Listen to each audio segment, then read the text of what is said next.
Hi! Congratulations, you made it to April. I'm so proud of you. So April 1st, it's a really big day in Rhode Island. First, and this is for everywhere, not just Rhode Island, it's Census Day. So if you haven't done your census yet, stop, pause the video, go and fill out your census. It's the best way to make sure that the neighborhood institutions that you care about get counted and get adequate funding, including education and infrastructure and your local library. So go fill it out. Shouldn't take more than 5 minutes. If you're having trouble finding a link to fill it out, you can go to provcomlib.org/census. That's a great place to do it. The other thing is, in Providence, it is 401 Gives Day, which is a statewide fundraiser run by United Way of Rhode Island. And all of your favorite nonprofits in Rhode Island have their own page. And every time you give something to it, if we hit a certain level, then we have access to matching funds. So today's a really great day if you're thinking about giving to a nonprofit that has been important to your life for the last year. Consider throwing them a few bucks, including the libraries. It's a really good way for us to make a little money and have a little bit more impact. What we do with that money is we buy books, DVDs. It's how we run all of our programs. It's how we pay to have educators come in. It's how we pay for our Hoopla and Canopy subscriptions. So if you're enjoying any of that, if you're enjoying any of our live streams, this Harry Potter reading, this is a really great way to support us today. You can Google 401 Gives, or all of our Facebook pages have links to them. So if you feel so inclined, we'd love to get a little bit of money today. So let's get started.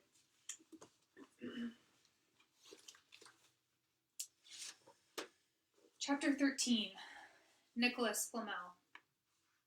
Dumbledore had convinced Harry not to go looking for the Mirror of Erised again, and for the rest of Christmas holidays the invisibility cloak stayed folded at the bottom of his trunk. Harry wished he could forget what he'd seen in the mirror as easily, but he couldn't. He was started having nightmares. Over and over again he dreamed about his parents disappearing in a flash of green light, while a high voice cackled with laughter. "You see, Dumbledore was right. That mirror could drive you mad," said Ron, when Harry told him about these dreams.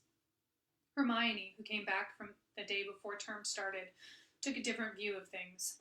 She was torn between horror at the idea of Harry being out of bed, roaming the school 3 nights in a row, if Filch had caught you, and disappointment that he hadn't at least found out who Nicholas Flamel was.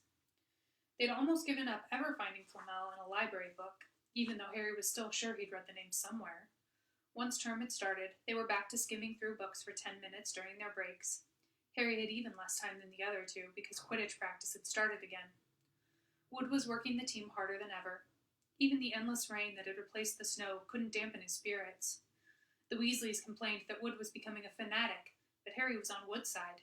If they won their next match against Hufflepuff, they would overtake Slytherin in the House Championship for the first time in 7 years. Quite apart from wanting to win, Harry found that he had fewer nightmares when he was tired out after training. Then, during one particularly wet and muddy practice session, Wood gave the team a bit of bad news. He'd just gotten very angry with the Weasleys, who kept dive-bombing each other and pretending to fall off their brooms. "Will you stop messing around?" he yelled. "That's exactly the sort of thing that'll lose us the match. Snape's refereeing this time, and he'll be looking for any excuse to knock points off Gryffindor." George Weasley really did fall off his broom at these words. "Snape's refereeing?" he spluttered through a mouthful of mud. "When's he ever refereed a Quidditch match? He's not going to be fair if we might overtake Slytherin." The rest of the team landed next to George to complain too. "It's not my fault," said Wood. "We've just got to make sure we play a clean game, so Snape hasn't got an excuse to pick on us." Which was all very well, thought Harry, but he had another reason for not wanting Snape near him while he was playing Quidditch. The rest of the team hung back to talk to one another as usual at the end of practice, but Harry headed straight back to the Gryffindor common room, where he found Ron and Hermione playing chess. Chess was the only thing Hermione ever lost at, something Harry and Ron thought was very good for her. "Don't talk to me for a moment," said Ron when Harry sat down next to him. "I need to He caught sight of Harry's face. "What's the matter with you? You look terrible." Speaking quietly so that no one else could hear, Harry told the other two about Snape's sudden, sinister desire to be a Quidditch referee. "Don't play," said Hermione at once. Say you're ill, said Ron. Pretend to break your leg, Hermione suggested. Really break your leg, said Ron. I can't, said Harry. There isn't a reserve seeker. If I back out, Gryffindor can't play at all. At that moment, Neville toppled into the common room. How he had managed to climb through the portrait hole was anyone's guess, because his legs had been stuck together with what they recognized at once as the leg locker curse. He must have had to bunny hop all the way up to Gryffindor Tower. Everyone fell over laughing except Hermione, who leapt up and performed the counter curse. Neville's legs sprang apart, and he got to his feet, trembling. What happened? Hermione asked him, leading him over to sit with Harry and Ron. Malfoy, said Neville shakily. I met him outside the library. He said he'd been looking for someone to practice that on. Go to Professor McGonagall, Hermione urged Neville. Report him. Neville shook his head. I don't want more trouble, he mumbled. You've got to stand up to him, Neville, said Ron. He's used to walking all over people, but that's no reason to lie down in front of him and make it easier. There's no need to tell me I'm not brave enough to be in Gryffindor. Malfoy's already done that, Neville choked out. Harry felt in the pocket of his robes and pulled out a chocolate frog, the very last one from the box Hermione had given him for Christmas. He gave it to Neville, who looked as though he might cry. You're worth 12 of Malfoy, Harry said. The Sorting Hat chose you for Gryffindor, didn't it? And where's Malfoy? And stinking Slytherin. Neville's lips twitched in a weak smile as he unwrapped the frog. Thanks, Harry. I think I'll go to bed. Do you want the card? You collect them, don't you? As Neville walked away, Harry looked at the famous wizard card. Dumbledore again, he said. He was the first one I ever... He gasped. He stared at the back of the card. Then he looked up at Ron and Hermione. I found him, he whispered. I found Flamel. I told you I'd read the name somewhere before. I read it on the train coming here. Listen to this.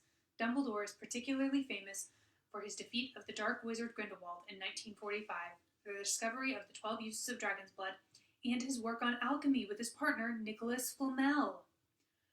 Hermione jumped to her feet. She hadn't looked so excited since they'd gotten back their marks for their very first piece of homework. Stay there, she said, and she sprinted up the stairs to the girls' dormitories. Harry and Ron barely had time to exchange mystified looks before she was dashing back, an enormous old book in her arms. I never thought to look in here, she whispered excitedly. I got this out of the library weeks ago for a bit of light reading. Light, said Ron, but Hermione told him to be quiet until she'd looked something up, and started flicking frantically through the pages, muttering to herself.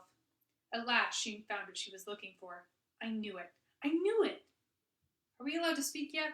Said Ron grumpily. Hermione ignored him. Nicholas Flamel, she whispered dramatically, is the only known maker of the Sorcerer's Stone. This didn't have quite the effect she'd expected. The what? Said Harry and Ron. Oh, honestly, don't you two read? Look, read that, there. She pushed the book toward them, and Harry and Ron read. The ancient study of alchemy is concerned with making the Sorcerer's Stone, a legendary substance with astonishing powers. The stone will transform any metal into pure gold. It also produces the elixir of life, which will make the drinker immortal.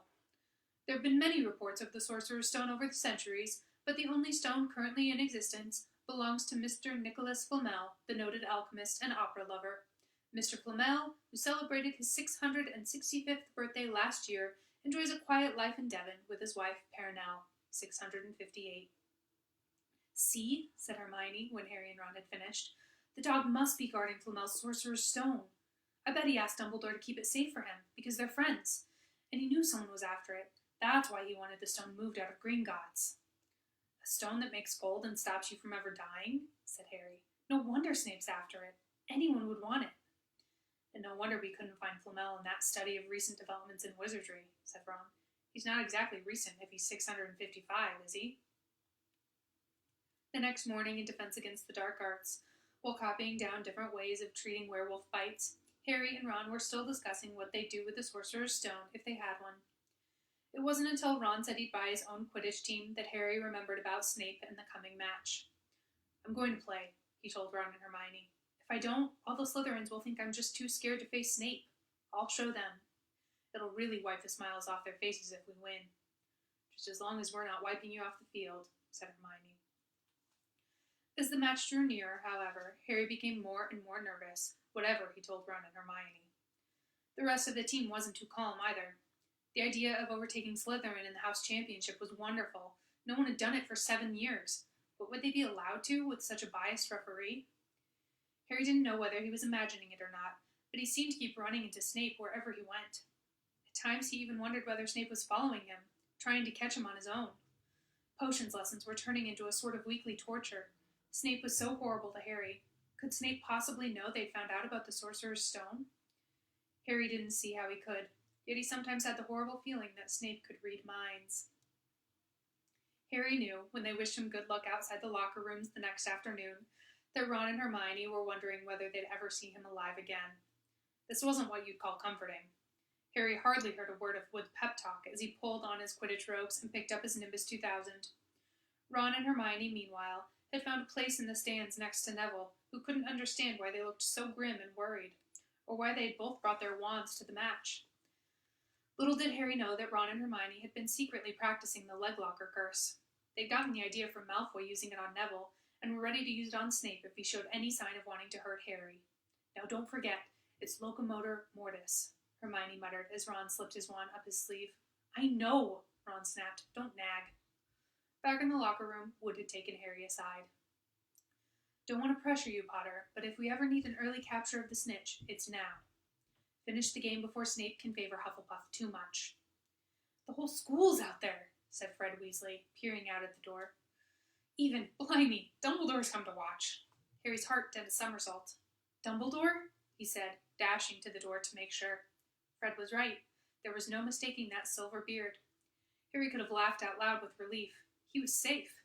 There was simply no way that Snape would dare try to hurt him if Dumbledore was watching.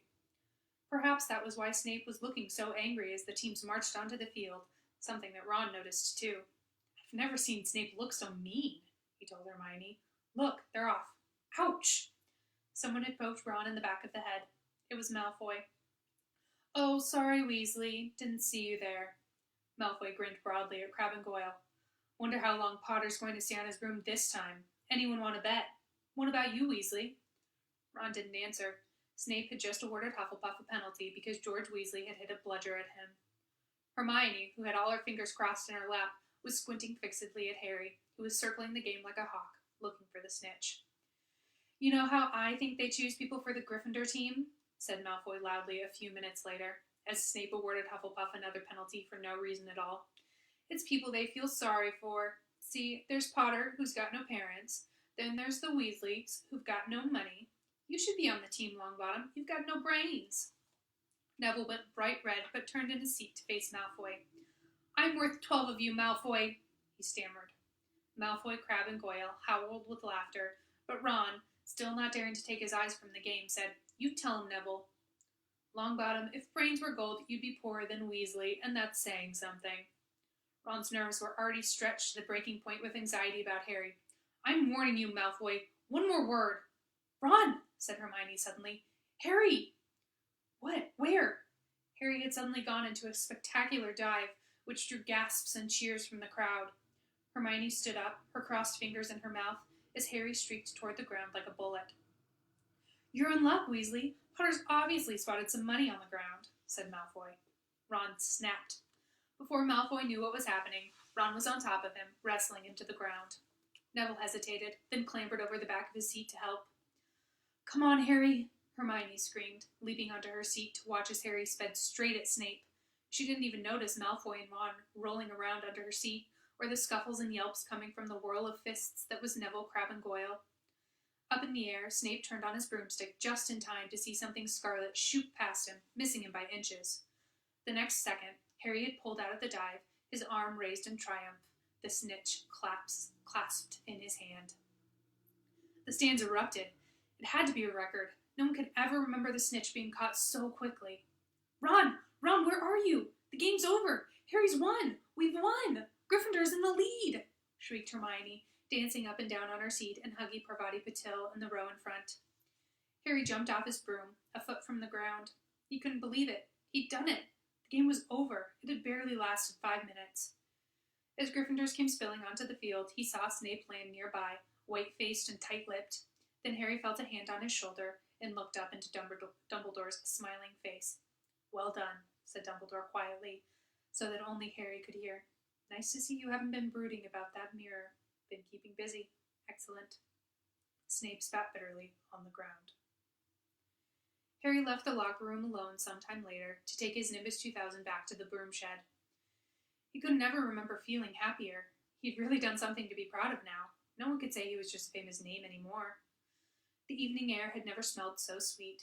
He walked over the damp grass, reliving the last hour in his head, which was a happy blur. Gryffindors running to lift him onto their shoulders, Ron and Hermione in the distance jumping up and down, Ron cheering through a heavy nosebleed. Harry had reached the shed. He leaned against the wooden door and looked up at Hogwarts with its windows glowing red in the setting sun. Gryffindor in the lead. He'd done it. He'd shown Snape. And speaking of Snape, a hooded figure came swiftly down the front steps of the castle. Clearly not wanting to be seen, it walked as fast as possible toward the Forbidden Forest. Harry's victory faded from his mind as he watched. He recognized the figure's prowling walk. Snape, sneaking into the forest while everyone else was at dinner. What was going on? Harry jumped back on his Nimbus 2000 and took off. Gliding silently over the castle, he saw Snape enter the forest at a run. He followed. The trees were so thick he couldn't see where Snape had gone. He flew in circles, lower and lower, brushing the top branches of trees until he heard voices. He glided toward them and landed noiselessly in a towering beech tree. He climbed carefully along one of the branches, holding tight to his broomstick, trying to see through the leaves. Below, in a shadowy clearing, stood Snape, but he wasn't alone. Quirrell was there too. Harry couldn't make out the look on his face, but he was stuttering worse than ever. Harry strained to catch what they were saying. Don't know why you wanted to meet me here of all places, Severus. Oh, I thought we'd keep this private, said Snape, his voice icy. Students aren't supposed to know about the Sorcerer's Stone, after all. Harry leaned forward. Quirrell was mumbling something. Snape interrupted him. Have you found out how to get past that beast of Hagrid's yet? But, Severus, You don't want me as your enemy, Quirrell, said Snape, taking a step toward him. I don't know what you... You know perfectly well what I mean. An owl hooted loudly, and Harry nearly fell out of the tree. He steadied himself in time to hear Snape say, Your little bit of hocus-pocus. I'm waiting. But don't... Very well, Snape cut in. We'll have another little chat soon, when you've had time to think things over and decided where your loyalties lie. He threw his cloak over his head and strode out of the clearing. It was almost dark now, but Harry could see Quirrell standing quite still as though he was petrified. Harry, where have you been? Hermione squeaked. We won! You won! We won! Shouted Ron, thumping Harry on the back. And I gave Malfoy a black eye, and Neville tried to take on Crabbe and Goyle single-handed. He's still out cold, but Madame Pomfrey says he'll be all right. Talk about showing Slytherin. Everyone's waiting for you in the common room. We're having a party. Fred and George stole some cakes and stuff from the kitchens. Never mind that now, said Harry breathlessly. Let's find an empty room. You wait till you hear this. He made sure Peeves wasn't inside before shutting the door behind them, and then he told them what he'd seen and heard. So we were right. It is the Sorcerer's Stone, and Snape's trying to force Quirrell to help him get it. He asked if he knew how to get past Fluffy, and he said something about Quirrell's hocus-pocus. I reckon there are other things guarding the stone apart from Fluffy. Loads of enchantments, probably. And Quirrell would have done some anti-dark arts spell that Snape needs to break through. So you mean the stone's only safe as long as Quirrell stands up to Snape? Said Hermione in alarm. It'll be gone by next Tuesday, said Ron. Chapter 14. Norbert the Norwegian Ridgeback. Quirrell, however, must have been braver than they'd thought. In the weeks that followed, he did seem to be getting paler and thinner, but it didn't look as though he'd cracked yet. Every time they passed the third-floor corridor, Harry, Ron, and Hermione would press their ears to the door to check that Fluffy was still growling inside. Snape was still sweeping about in his usual bad temper, which surely meant that the stone was still safe. Whenever Harry passed Quirrell these days, he gave him an encouraging sort of smile, and Ron had started telling people off for laughing at Quirrell's stutter. Hermione, however, had more on her mind than the Sorcerer's Stone. She had started drawing up study schedules and color-coding all her notes. Harry and Ron wouldn't have minded, but she kept nagging them to do the same. Hermione, the exams are ages away. 10 weeks, Hermione snapped. That's not ages. That's like a second to Nicholas Flamel. But we're not 600 years old, Ron reminded her. Anyway, what are you studying for? You already know it all. What am I studying for? Are you crazy? You realize we need to pass these exams to get into the second year. They're very important. I should have started studying a month ago. I don't know what's gotten into me. Unfortunately, the teachers seemed to be thinking along the same lines as Hermione. They piled so much homework on them that the Easter holidays weren't nearly as much fun as the Christmas ones. It was hard to relax with Hermione next to you, reciting the 12 uses of dragon's blood or practicing wand movements. Moaning and yawning, Harry and Ron spent most of their free time in the library with her, trying to get through all their extra work. "I'll never remember this," Ron burst out one afternoon, throwing down his quill and looking longingly out of the library window. It was the first really fine day they'd had in months. The sky was a clear forget-me-not blue, and there was a feeling in the air of summer coming. Harry, who was looking up Dittany in 1,000 Magical Herbs and Fungi, didn't look up until he heard Ron say, "Hagrid, what are you doing in the library?" Hagrid shuffled into view, hiding something behind his back. He looked very out of place in his moleskin overcoat. "Just looking," he said, in a shifty voice that got their interest at once. "And what are you lot up to?" He looked suddenly suspicious. "You're not still looking for Nicholas Flamel, are you?" "Oh, we found out who he is ages ago," said Ron impressively. "And we know what the dog's guarding. It's the Sorcerer's Shh!" Hagrid looked around quickly to see if anyone was listening. "Don't go shouting about it. What's the matter with you?" "There are a few things we wanted to ask you, as a matter of fact," said Harry. "About what's guarding the stone, apart from Fluffy." "Shh!" said Hagrid again. "Listen, come and see me later. I'm not promising I'll tell you anything, mind, but don't go rabbiting about it in here. Students aren't supposed to know. They'll think I told you." "See you later, then," said Harry. Hagrid shuffled off. "What was he hiding behind his back?" said Hermione thoughtfully. "Do you think it had anything to do with the stone?" "I'm going to see what section he was in," said Ron, who'd had enough of working. He came back a minute later with a pile of books in his arms and slammed them down on the table. "Dragons," he whispered. "Hagrid was looking up stuff about dragons. Look at these. Dragon species of Great Britain and Ireland. From Egg to Inferno, a Dragon Keeper's Guide." "Hagrid's always wanted a dragon. He told me so the first time I ever met him," said Harry. "But it's against our laws," said Ron. "Dragon breeding was outlawed by the Warlocks Convention of 1709. Everyone knows that. It's hard to stop muggles from noticing us if we're keeping dragons in the back garden. Anyway, you can't tame dragons. It's dangerous. You should see the burns Charlie's got off wild ones in Romania." "But there aren't wild dragons in Britain," said Harry. "Of course there are," said Ron. "Common Welsh green and Hebridean blacks. The Ministry of Magic has a job hushing them up, I can tell you. Our kind have to keep putting spells on muggles who've spotted them, to make them forget." "So what on earth's Hagrid up to?" said Hermione. When they knocked on the door of the gamekeeper's hut an hour later, they were surprised to see that all the curtains were closed. Hagrid called, "Who is it?" before he let them in, and then shut the door quickly behind them. It was stifling hot inside. Even though it was such a warm day, there was a blazing fire in the grate. Hagrid made them tea and offered them stoat sandwiches, which they refused. "So, you wanted to ask me something?" "Yeah," said Harry. There was no point beating around the bush. "We were wondering if you could tell us what's guarding the Sorcerer's Stone apart from Fluffy." Hagrid frowned at him. "Of course I can't," he said. "Number 1, I don't know myself. Number 2, you know too much already, so I wouldn't tell you if I could. That stone's here for a good reason. It was almost stolen out of Gringotts. I suppose you've worked that out and all? Beats me how you even know about Fluffy." "Oh, come on, Hagrid. You might not want to tell us, but you do know. You know everything that goes on around here," said Hermione in a warm, flattering voice. Hagrid's beard twitched, and they could tell he was smiling. "We only wondered who had done the guarding, really," Hermione went on. "We wondered who Dumbledore had trusted enough to help him, apart from you." Hagrid's chest swelled at these last words. Harry and Ron beamed at Hermione. "Well, I don't suppose it could hurt to tell you that. Let's see. You borrow Fluffy from me. Then some of the teachers did enchantments. Professor Spout, Professor Flitwick, Professor McGonagall. He ticked them off on his fingers. Professor Quirrell, and Dumbledore himself did something, of course.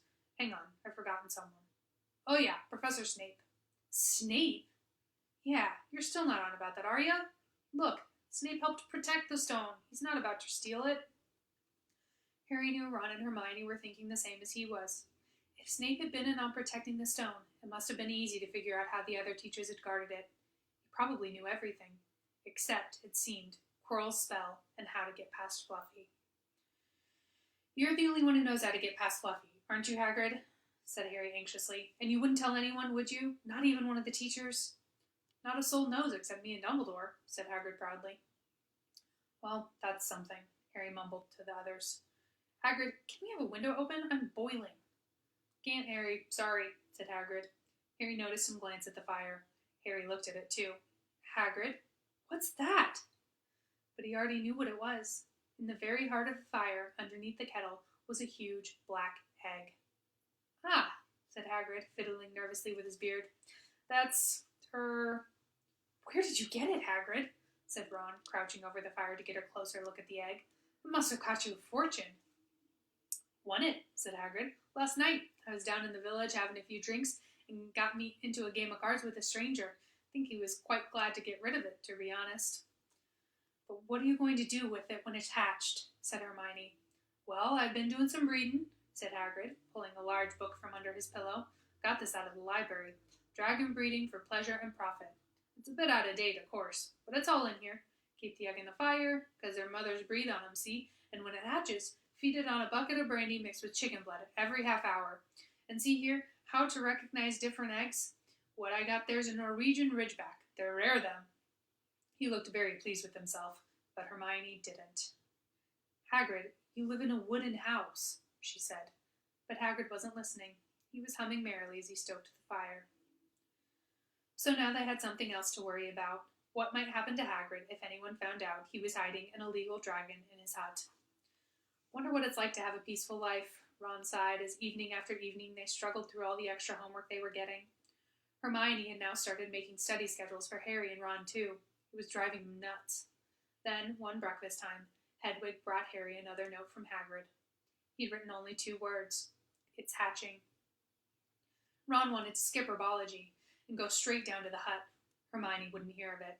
Hermione, how many times in our lives are we going to see a dragon hatching? We've got lessons. We'll get into trouble. And that's nothing to what Hagrid's going to be in when someone finds out what he's doing. Shut up, Harry whispered. Malfoy was only a few feet away, and he'd stopped dead to listen. How much had he heard? Harry didn't like the look on Malfoy's face at all.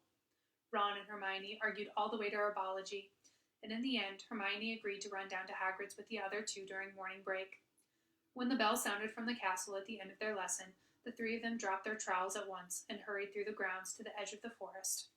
Hagrid greeted them, looking flushed and excited. It's nearly out, he ushered them inside. The egg was lying on the table. There were deep cracks in it. Something was moving inside. A funny clicking noise was coming from it. They all drew their chairs up to the table and watched with bated breath. All at once there was a scraping noise and the egg split open. The baby dragon flopped onto the table. It wasn't exactly pretty. Harry thought it looked like a crumpled black umbrella. Its spiny wings were huge compared to its skinny jet body. It had a long snout with wide nostrils, the stubs of horns and bulging orange eyes. It sneezed. A couple of sparks flew out of its snout. Isn't he beautiful? Hagrid murmured. He reached out a hand to stroke the dragon's head. It snapped at his fingers, showing pointed fangs. Bless him! Look, he knows his mommy, said Hagrid. Hagrid, said Hermione, how fast do Norwegian ridgebacks grow exactly? Hagrid was about to answer when the color suddenly drained from his face. He leapt to his feet and ran to the window. What's the matter? Someone was looking through the gap in the curtains. It's a kid. He's running back after school. Harry bolted to the door and looked out. Even at a distance, there was no mistaking him. Malfoy had seen the dragon. Something about the smile lurking on Malfoy's face during the next week made Harry, Ron, and Hermione very nervous. They spent most of their free time in Hagrid's darkened hut, trying to reason with him. Just let him go, Harry urged. Set him free. I can't, said Hagrid. He's too little. He'd die. They looked at the dragon.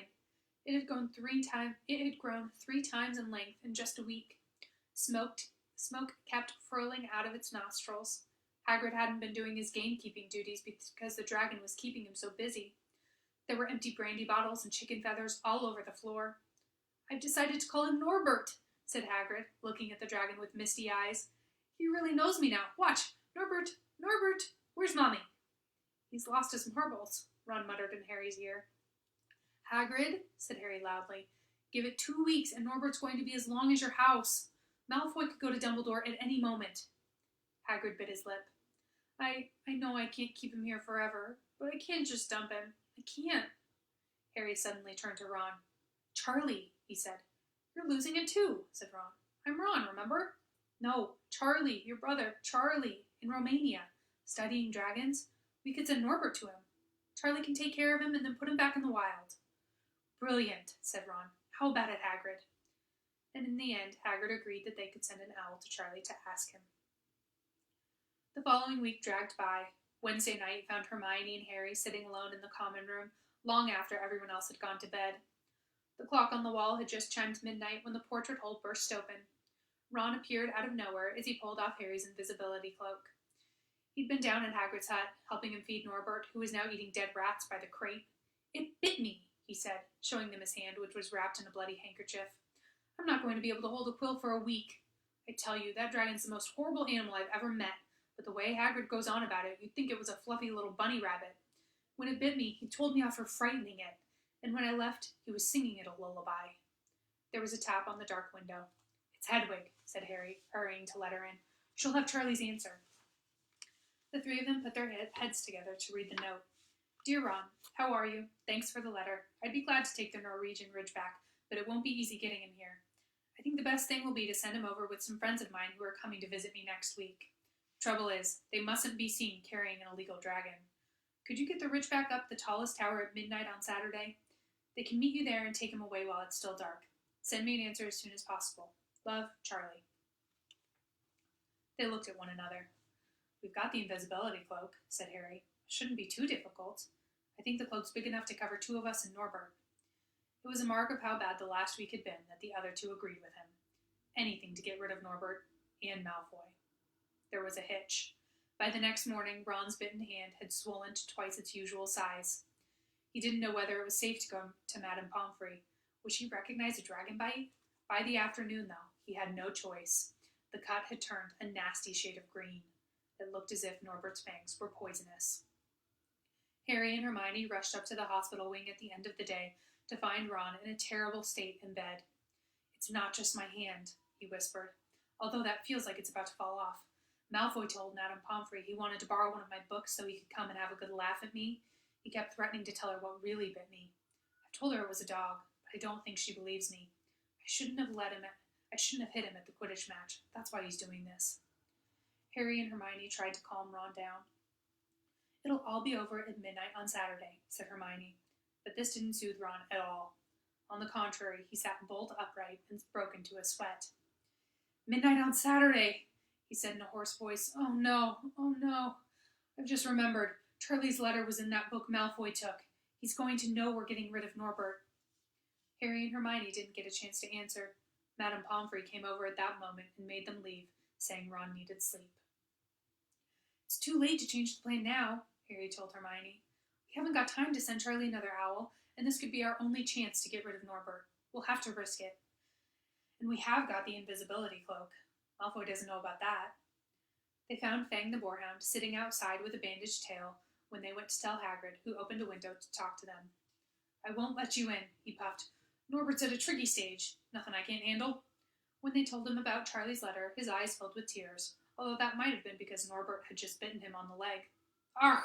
It's all right. He's only got my boot. Just playing. He's only a baby after all. The baby banged its tail on the wall, making the windows rattle. Harry and Hermione walked back to the castle, feeling Saturday couldn't come quickly enough. They would have felt sorry for Hagrid when the time came for him to say goodbye to Norbert, if they hadn't been so worried about what they had to do. It was a very dark, cloudy night, and they were a bit late arriving at Hagrid's hut because they'd had to wait for Peeves to get out of their way in the entrance hall, where he'd been playing tennis against the wall. Hagrid had Norbert packed and ready in a large crate. He's got lots of rats and some brandy for the journey, said Hagrid in a muffled voice, and I've packed his teddy bear in case he gets lonely. From inside the crate came ripping noises that sounded to Harry as though the teddy was having his head torn off.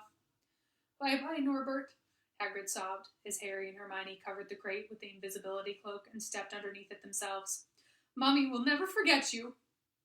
How they managed to get the crate back up to the castle, they never knew.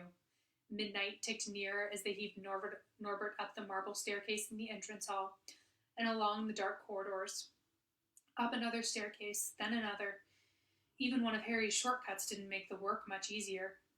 Nearly there, Harry panted as they reached the corridor beneath the tallest tower. Then a sudden movement ahead of them made them almost drop the crate. Forgetting that they were already invisible, they shrank into the shadows, staring at the dark outlines of two people grappling with each other 10 feet away. A lamp flared. Professor McGonagall, in a tartan bathrobe and a hairnet, had Malfoy by the ear. "Detention!" she shouted. "And 20 points from Slytherin, wandering around in the middle of the night. How dare you?" "You don't understand, Professor. Harry Potter's coming. He's got a dragon." "What utter rubbish! How dare you tell such lies? Come on, I shall see Professor Snape about you, Malfoy." The steep spiral staircase up to the top of the tower seemed the easiest thing in the world after that. Not until they'd stepped out into the cold night air did they throw off the cloak, glad to be able to breathe properly again. Hermione did a sort of jig. "Malfoy's got detention. I could sing." "Don't," Harry advised her. Chuckling about Malfoy, they waited, Norbert thrashing about in his crate. About 10 minutes later, 4 broomsticks came swooping down out of the darkness. Charlie's friends were a cheery lot. They showed Harry and Hermione the harness they'd rigged up so they could suspend Norbert between them. They all helped buckle Norbert safely into it, and then Harry and Ron shook hands with the others and thanked them very much. At last, Norbert was gone. They slipped back down the spiral staircase, their hearts as light as their hands, now that Norbert was off them. No more dragon, Malfoy in detention. What could spoil their happiness? The answer to that was waiting at the foot of the stairs. As they stepped into the corridor, Filch's face loomed suddenly out of the darkness. "Well, well, well," he whispered. "We are in trouble." They left the invisibility cloak on top of the tower. Whew, we are blowing through this book. Next chapter is Forbidden Forest, and then after that is Through the Trapdoor. So, happy Wednesday. Have a great afternoon, and see you here tomorrow.